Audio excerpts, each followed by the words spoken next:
Bonjour, je vous propose de découvrir aujourd'hui ce qu'est le QQOQ-CCP, un outil de clarification de projets, de problèmes, de situations qui est extrêmement utile et couramment utilisé notamment dans les milieux industriels, et c'est une des raisons pour lesquelles j'aimerais le partager avec vous. Alors, Rudyard Kipling disait « J'ai 6 honnêtes serviteurs, ils m'ont appris tout ce que je sais, leurs noms sont qui, quoi, où, quand, comment, pourquoi ». Et moi je rajoute combien, ce qui nous donne finalement 7 honnêtes serviteurs. Rudyard Kipling s'était lui-même inspiré de l'hexamètre de Quintilien, outil de rhétorique, qui permet, comme je vous le disais, l'analyse d'une situation ainsi que sa clarification. Alors, de quoi s'agit-il? D'un outil de clarification et de précision qui cherche à établir systématiquement des faits. Il est représenté par 7 mots-clés dont les lettres sont les acronymes qui vont permettre de clarifier une problématique, un projet, une situation en procédant à une analyse systématique des faits au travers de ces 7 mots-clés. Il permet d'obtenir des réponses précises. Comment?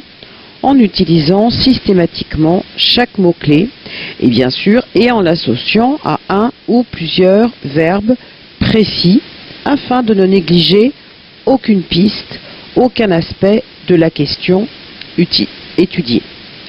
Comme je vous le disais, il est très couramment utilisé dans l'industrie, en particulier en amélioration continue, dans les services qualité, en résolution de problèmes.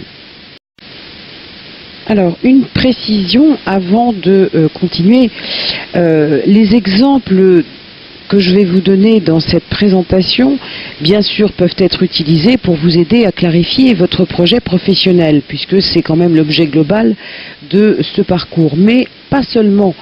Vous devez aussi utiliser d'autres verbes en fonction de la situation à clarifier, et vous pouvez aussi utiliser d'autres questions qui sont tout à fait différentes des miennes pour un autre sujet ou à propos d'une autre question. S'il vous plaît, ne vous cantonnez pas aux simples exemples que je vais vous donner. Alors, le premier mot-clé, le qui. Exemple de question. Qui est concerné? Qui peut vous aider? Qui peut être un frein? Qui a des ressources intéressantes pour vous? Qui peut vous conseiller? Qui inclure dans votre groupe de travail? Etc. Alors, voyons le quoi maintenant. De quoi s'agit-il? Ensuite viennent des questions qui ne sont pas très françaises, mais qui aident bien en tout cas à clarifier. Je veux quoi? C'est quoi le marché du travail? C'est quoi mes compétences? En quoi un tel est-il concerné? De quoi ai-je besoin? De quoi dois-je me méfier? À quoi saurais-je que j'ai réussi? Etc. etc. Alors vient maintenant le où. Où puis-je mettre en place mon projet?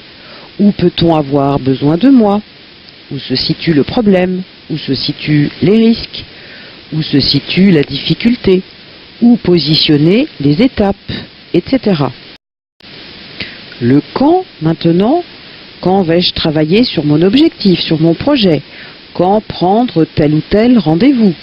Quand dois-je consulter les personnes ressources? Quand dois-je avoir fini? Quand positionner telle réunion? Etc. Alors, vient maintenant le mot comment. Et en particulier, des exemples, comment vais-je m'y prendre? Comment atteindre mon objectif? Comment utiliser tel ou tel outil? Et là, vous sentez que on commence à rentrer dans les moyens à mobiliser pour atteindre l'objectif fixé. Au fond, la question qui est sous-tendue, c'est est-ce que ça vaut le coup? Tous les efforts que je vais faire, toute la construction de mon projet, est-ce que tout ça en vaut bien la peine? Alors, soyez-en conscients, ne vous découragez surtout pas, continuez à creuser la question car vous n'avez pas terminé son examen et son traitement.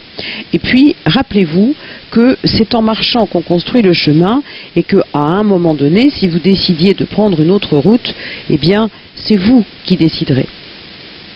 Continuons. Alors, vient le petit mot intrus par rapport à l'hexamètre de Quintilien, le combien. Combien de fois ai-je rencontré le problème? Ou bien combien me coûte le problème? Ou combien me coûte la résolution du problème? Bien sûr, si vous êtes en résolution de problème.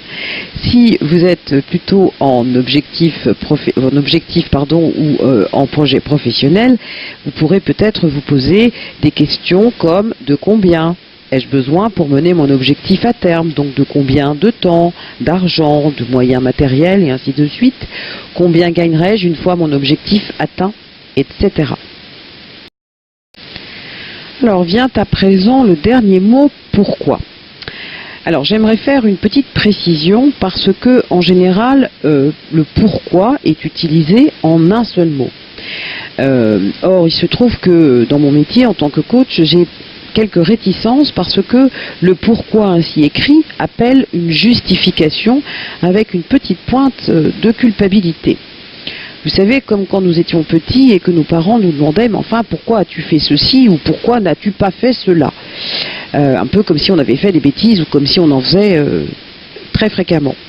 Alors, en fait, moi je préfère pourquoi faire ou pour quelle raison, autrement dit, écrire le pourquoi en deux mots qui, de mon point de vue, sont bien plus pragmatiques et donc bien plus efficaces.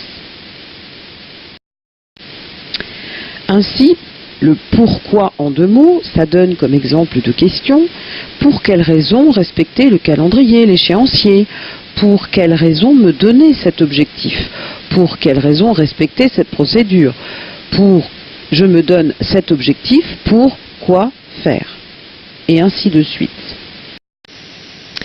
Voilà, chers amis, ce que je pouvais vous dire sur ce très utile outil qu'est le QQOQ-CCP, outil de précision, de clarification, s'il en est un, et dont les initiales font toujours rire mes étudiants, et pourtant il est tellement efficace.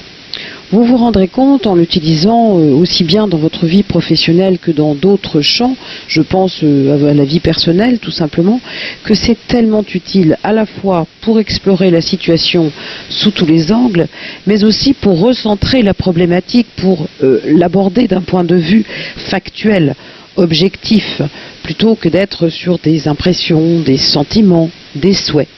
Je vous en souhaite en tous les cas le meilleur usage possible. Je vous dis à très bientôt. Au revoir.